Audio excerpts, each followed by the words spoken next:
Não beba isso, sua noiva colocou algo. A voz de Isabela rasgou o jardim iluminado, calando risos, taças e a música suave de uma só vez. O copo de cristal parou a centímetros dos lábios de Gustavo Almeida, o vinho vermelho tremendo sob as luzes douradas. Ele não bebeu. Virou-se devagar para a garçonete de braço estendido e dedo firme. O coração dela disparava, mas ela não baixou o braço. Ao redor das mesas impecavelmente decoradas com arranjos de rosas brancas e velas flutuantes, mais de 50 convidados, vestidos em trajes de gala, a encaravam com uma mistura de choque e indignação. Mulheres de joias reluzentes levaram as mãos às bocas. Homens de ternos sob medida franziam as testas. Um murmúrio grave começou a se espalhar entre os presentes, ondas de desaprovação que pareciam empurrar Isabela para fora daquele universo onde ela nunca deveria ter ousado levantar a voz. Mas ela tinha visto com os próprios olhos o que Cecília, a noiva de vermelho sangue que agora a fitava com olhos tão frios quanto o gelo polar, havia feito. Cecília deu um passo à frente, os saltos altíssimos cravando-se no gramado aparado com precisão milimétrica. Ela era linda de uma forma calculada, cada fio de cabelo loiro platinado no lugar certo, cada curva do vestido desenhada para hipnotizar. Mas naquele momento, a beleza dela tinha algo de venenoso. Seus lábios vermelhos se curvaram em um sorriso que não chegava aos olhos, e quando ela falou, sua voz soou doce demais, perigosa demais. "Gustavo, querido", ela disse, tocando levemente o braço dele com dedos de unhas perfeitamente esmaltadas. "Acho que essa garçonete está tendo um surto.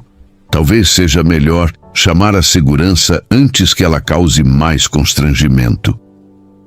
Isabela sentiu o chão tremer sob seus pés. Não era medo do que Cecília podia fazer.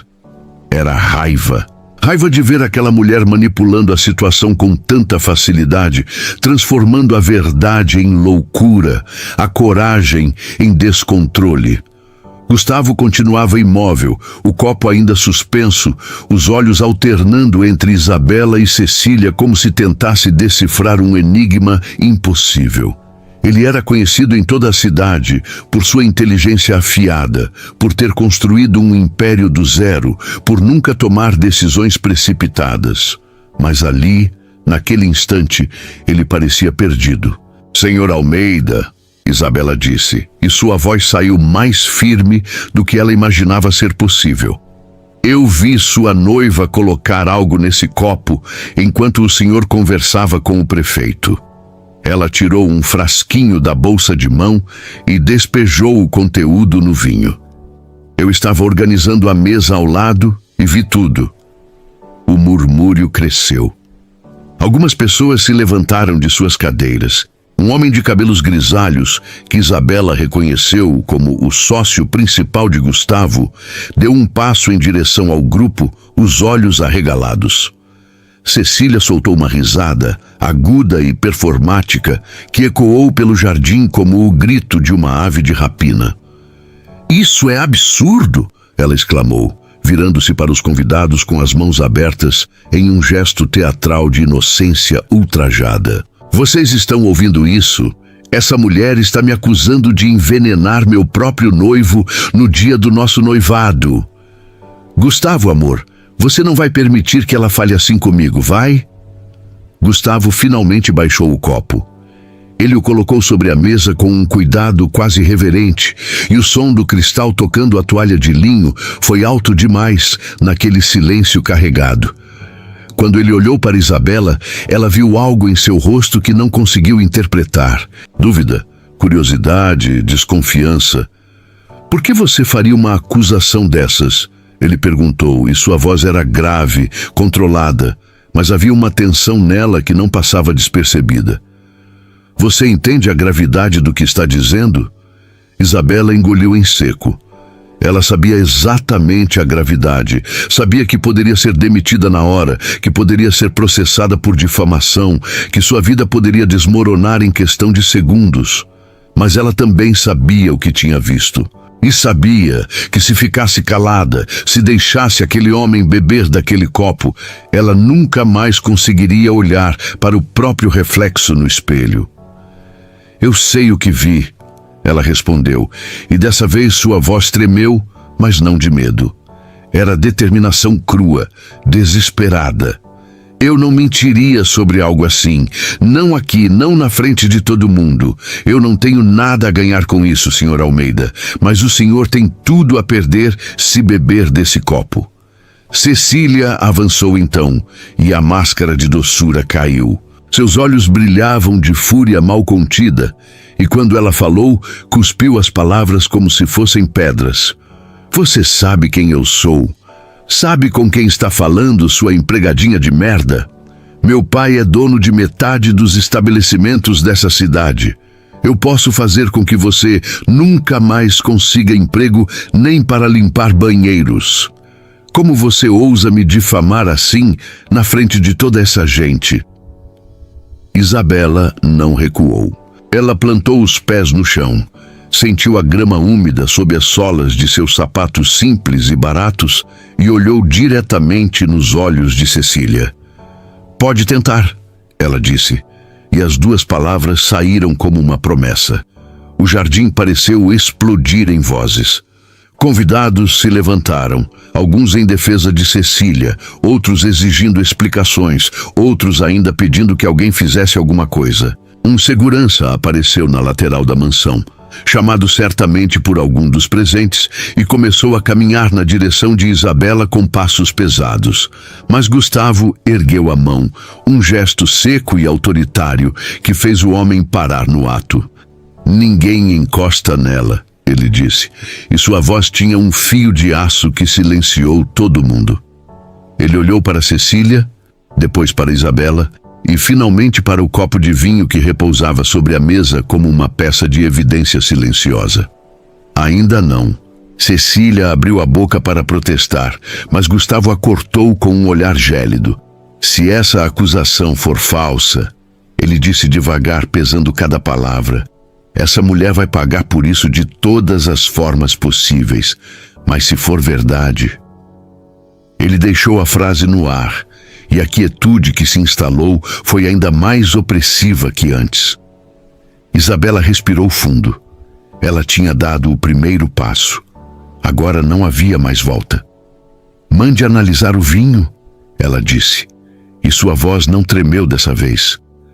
Mande testar. A verdade vai aparecer. Cecília riu, mas a risada soou falsa, forçada. Isso é ridículo. Você vai levar a sério essa palhaçada, Gustavo? Ela é uma garçonete, provavelmente está com inveja, querendo chamar atenção, ou pior, tentando extorquir dinheiro de você com essas mentiras absurdas.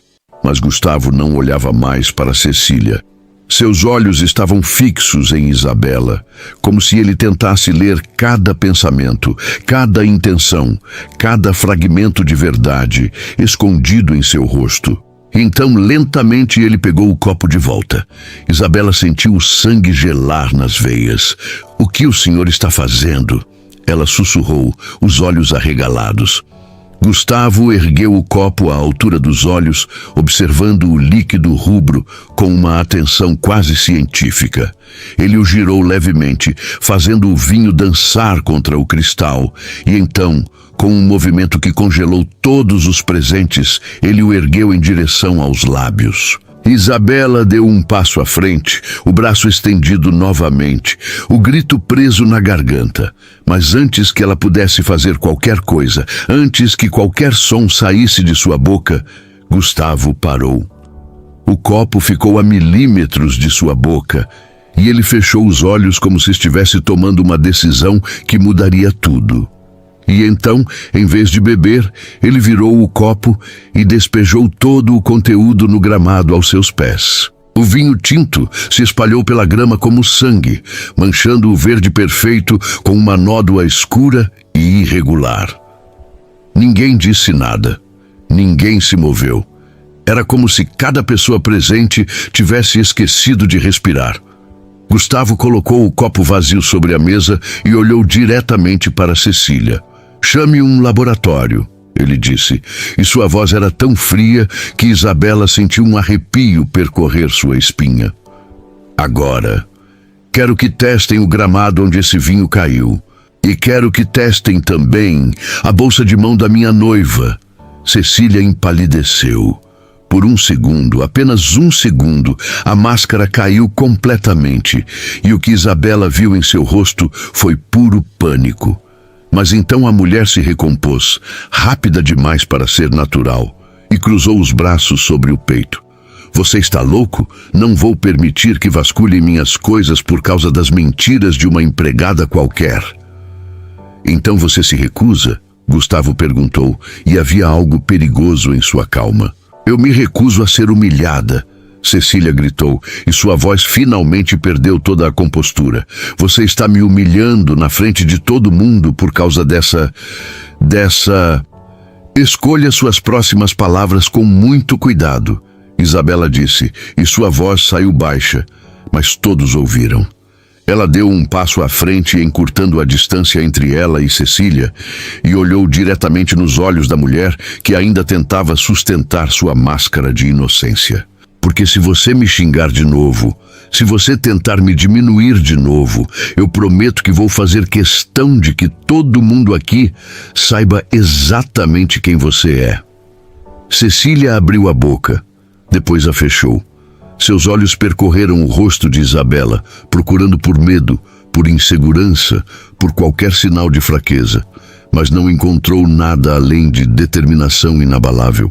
E foi nesse momento, enquanto a tensão elétrica preenchia cada centímetro do jardim, que Gustavo pegou o telefone do bolso e discou um número que todos reconheceram quando a voz do outro lado atendeu. Doutor Fagundes, aqui é Gustavo Almeida. Preciso que o senhor venha à minha casa imediatamente e traga seu kit de análise toxicológica. A sala de estar da mansão dos Almeida era um monumento ao bom gosto e ao dinheiro velho. Lustres de cristal pendiam do teto alto como constelações congeladas, e as paredes, revestidas de madeira nobre, refletiam a luz suave de abajures estrategicamente posicionados.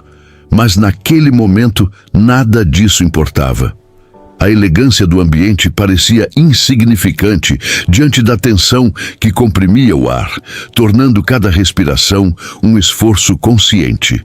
Isabela estava de pé ao lado da parede, os braços cruzados sobre o avental branco que cobria seu uniforme simples, tentando se tornar invisível, mesmo sabendo que todos os olhos ainda gravitavam em sua direção de tempos em tempos. Gustavo caminhava de um lado para o outro da sala com passos medidos, as mãos nos bolsos da calça do smoking, a mandíbula travada em uma linha tão dura que parecia esculpida em pedra. Ele não tinha dito uma palavra desde que ordenou que todos entrassem, desde que pediu aos convidados que permanecessem no jardim enquanto aquela situação era resolvida. Apenas as pessoas diretamente envolvidas estavam ali agora. Ele, Cecília, Isabela, o sócio de cabelos grisalhos que se apresentou como Dr. Fagundes ainda no caminho para dentro da casa, e 2 seguranças que flanqueavam a porta principal como estátuas armadas. Cecília estava sentada em uma poltrona de veludo bordô, as pernas cruzadas com uma elegância ensaiada. Mas Isabela percebeu o tremor nas mãos que a mulher tentava esconder, apertando a bolsa de mão contra o colo. A bolsa, pequena, de couro legítimo, com fechos dourados que brilhavam sob a luz. Era ali que estava a resposta. Isabela tinha certeza disso com cada fibra do seu ser. O Dr. Fagundes, um homem de uns 60 anos com óculos de armação fina e uma expressão perpetuamente séria, terminou de preparar seus equipamentos sobre a mesa de centro. Ele tinha trazido uma maleta preta repleta de frascos, seringas, tubos de ensaio e dispositivos que Isabela não conseguia identificar. Ao lado dele, uma assistente jovem de jaleco branco organizava amostras com eficiência clínica. "Gustavo!" Cecília disse finalmente, e sua voz tinha uma qualidade suplicante que não combinava com a dureza anterior. "Você realmente vai fazer isso?" Vai me submeter a essa humilhação por causa de uma empregada que claramente está inventando histórias? Gustavo parou de andar. Ele se virou lentamente para encará-la, e Isabela viu algo em seu rosto que a fez entender por que aquele homem era tão bem-sucedido nos negócios. Não havia raiva ali, não havia pressa. Apenas uma frieza calculista que parecia pesar e medir cada possibilidade, cada ângulo, cada consequência. Você está recusando cooperar? Ele perguntou, e o tom era neutro demais para ser reconfortante. Eu não deveria ter que cooperar. Cecília se levantou bruscamente, a bolsa caindo no chão com um som abafado. Ela não se abaixou para pegá-la. Eu sou sua noiva, Gustavo. Vamos nos casar em 3 meses. Você deveria estar me defendendo, não me interrogando como se eu fosse uma criminosa. E se você não fez nada de errado? Ele retrucou.